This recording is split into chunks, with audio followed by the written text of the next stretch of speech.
And pasensya na mga ka-Phantom, nung nakaraang video natin hindi ako aware na ang Bergman X pala ay meron na silang silent starting system. Ang tanong ng karamihan kung matibay nga ba ang TVS DAS. Pakita ko muna sa inyo mga ka-Phantom. Ayan na siya oh. Pakinggan nyo mabuti. Oh, di ba? Delay talaga, delay.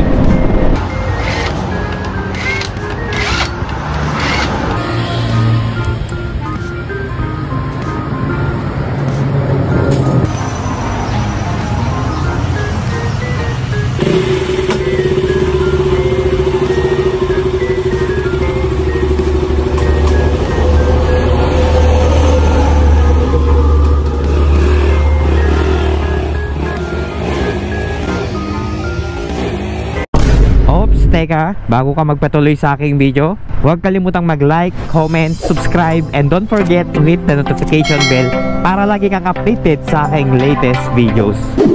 Mga ka-Phantom, mabiyahe tayo ngayon pupuntang Ilagan City.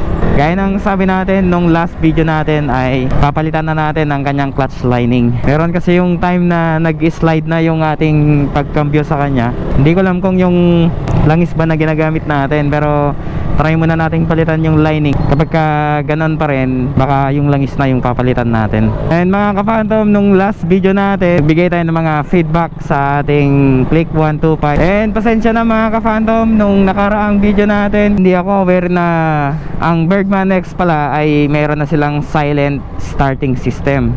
So yung lagi ko lang nakikita na Bergman yung maingay na mag-start. So pasensya na sa mga naka Bergman X. Bali yung latest na Bergman X naka silent starting system na siya. Kung baga kapag nag-start kayo, same na lang din sila ng Click 125 na kapag nag-start hindi na maingay. Okay na tayo. So madaming nag-comment na silent start na daw yung Bergman X.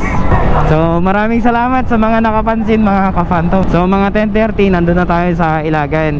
Papakita ko ulit sa inyo kung paano nila gawin yung ating clutch linings para sa mga baguhan din na makaka-experience ng ganito. Kahit anong motor mga ka-Phantom na kapag medyo nag-slide na, pwede na kayo magpalit ng lining.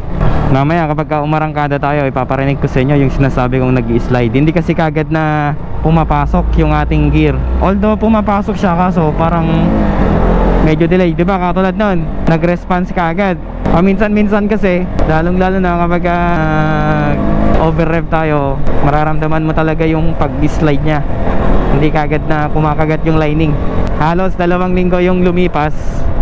Babalik ulit tayo ngayon. Ito mga ka-Phantom, ipapakita ko sa inyo kung paano siya nag-slide.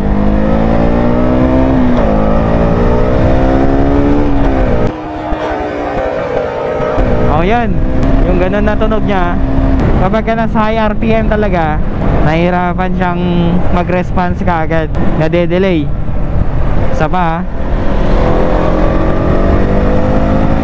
pakinggan nyo mabuti. Oh, di ba? Delay talaga, delay. So yan yung i-observe natin kapag napalitan yung lining niya. Alright mga ka-Phantom, nandito na tayo sa Ilagan. Hindi ko sure kung meron na si Ren. Ay, andun na siya.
Yo, what's up mga ka-Phantom? Ngayon, okay na yung performance ng KTM natin.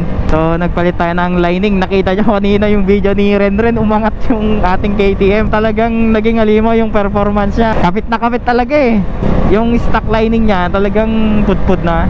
Kaya kapag nag-slide talaga yung 100% lining na talaga yung sira. Tsaka isa pa mga ka-Phantom, kasi na-encounter natin dito sa motor natin, kapag nagmi-minor tayo, minsan kahit na nakapiga tayo sa clutch natin, namamatayan tayo. So ngayon, hindi na natin yan ma-encounter pa. Ngayon mga ka-Phantom, biyahe ako. Punta ko ng Gamu para ilagay yung plaka ng ating TBS DAS. So ipapakita ko na rin sa inyo mamaya yung ating TBS DAS mga ka-Phantom. Mga ka-Phantom, ito na ang ating TBS. At nilagay natin yung kanyang plate number. I-ride natin para makita nyo. Pakita ko muna sa inyo mga ka-Phantom. Ayan na siya oh. So matagal kasing hindi ko na i-vlog ito mga ka-Phantom, kasi nasa Isabela. So ngayon nakabakasyon ako dito. Ito para makita nyo. Ito din yung kanyang plate number. So nailagay na natin. Tinanggal ko na yung luma. Ayan, goods na goods. Ay, wala pa rin pinagbago naman sa takbo niya. Kasi nung inuwi natin ito mga ka-Phantom, yung kanyang odo nasa 7.2. So inuwi natin to nung November. Bali December, January, February, March. Mag-performance na siya next month. So isang beses na rin tayo nagpalinis sa kanya nung nag 6,000 odo ito. Pinalinis natin. And ngayon okay naman, wala namang problema. Mas okay nga yung sidings ito kasi 6,000 odo, tapos ilang nasa 1.8 odo na ang nakalipas. So kapag tinotrottle natin, walang delay. Ayan hindi siya nagda-dragging.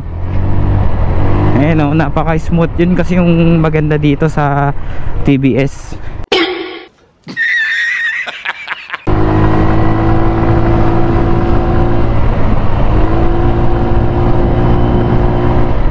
Malakas, wala pa rin pinagbago.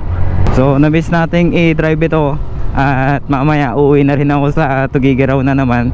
So sa mga nakamiss ating TBS DAS, ito gamit natin para naman makita nyo ulit sa next content natin, yung click na naman. Papakita ko lang mga ka-Phantom yung gamit nating damit ngayon. Ito yung nabili natin sa Shopee. Ito yung dry fit. So ito yung itsura natin ngayon. Ayan ayan. Sa likod, ganyan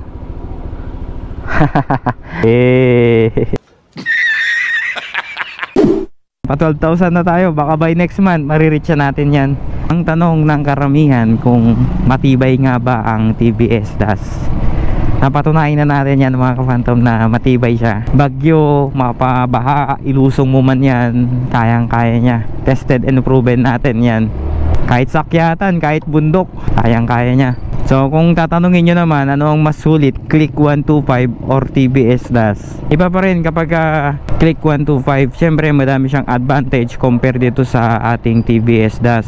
Pero kung pagdating sa presyo at sa kanyang tibay, kung ano yung meron sa Click, kung ano yung panggagamitan mo dun, magagamit mo rin dito sa TBS DAS. Pero kung pagdating naman sa patipiran, talagang Click 125 ang mas matipid. So ito, nakita nyo naman na still alive ang ating TBS. And magbabiyahe na tayo mga ka-Phantom. Babalik na ulit ako ng Tugigaraw.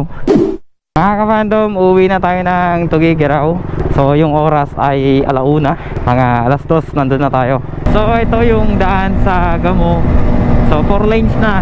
Dati kasi itong daan dito, itong nakikita nyong spalto, ito lang yung daan dati. So ngayon meron ng daan dyan sa kabila, and dyan sa left side natin. Madami na rin pinagbago dito mga ka-Phantom, kasi dati nung nag-aaral pa lang tayo, ito lang talaga yung pinakadaan. Tapos dito na part rough road pa. Nung bata tayo, mahilig tayo mag-jogging nun dito. Tsaka nagpa-bike tayo noon. So yan daming tabako. Dami nilang tanim dyan Tapos pagka umaga dati, dito kami nag-jogging. Marami din kami mga nakikilala nun dito. Kahit sino, nagiging tropa namin pagka tumatambay kami dito. So mga ka-Phantom, kung kilala nyo si Miss Igado, ito yung papunta sa bahay nila dito sa Opigamo, Isabela. Taga dyan sila. And ngayon, solo ride ulit tayo. Malaki talaga yung pagkakaiba mga ka-Phantom. Dati, itong motor natin, kapag ganitong nakaminor tayo, nararamdaman natin na parang bigil siyang tumakbo. Tapos pagka nag-change tayo ng gear, katulad yan, di ba, nagda-downshift tayo, may naririnig tayong parang kumakaskas sa gilid niya. So ngayon, wala na tayong naririnig.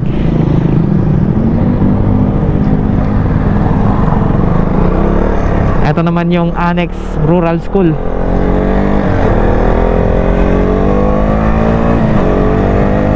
O, bawat ano natin bawat change gear natin, yung response talagang pumipitik talaga.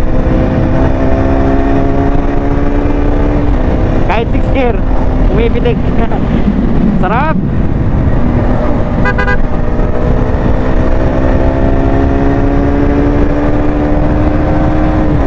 Oh, di ba? Nawala na yung pag-slide niya. Kanina nag-slide siya eh. Ayan oh. Oh.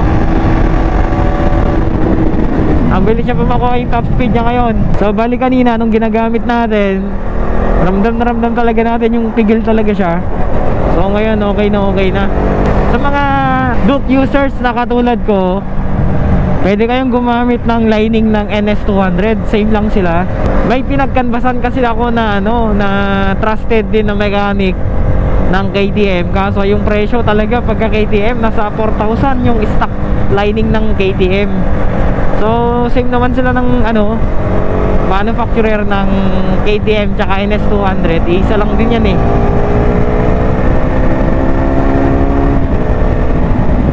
So yun, tinry natin yung pang NS200. Swak na swak. Ang ganda ng pag-change gear natin ngayon. Bawat palit natin ng cambio talagang tumatalon talaga eh. Pero syempre bago, ganyan talaga. Wag lang natin abusuhin kapag ginagamit natin. Kasi syempre lahat ng mga ganyang bagay wear and tear eh, di ba? May hangganan yan. Hindi porke na nagpalit ka bago hindi na masisira. Darating at darating din yung panahon na masisira siya ulit. Kaya nagreserba na ako ng extra na gasket natin para kung sakaling magka-aberya ulit, meron na tayong panlaban. Mga ka-Phantom, abangan nyo yung next vlog natin sa ating Click 125 at magbabahagi tayo ng mga positive comment ng mga subscriber natin. Hanggang sa muli, this is Boss Phantom Speed.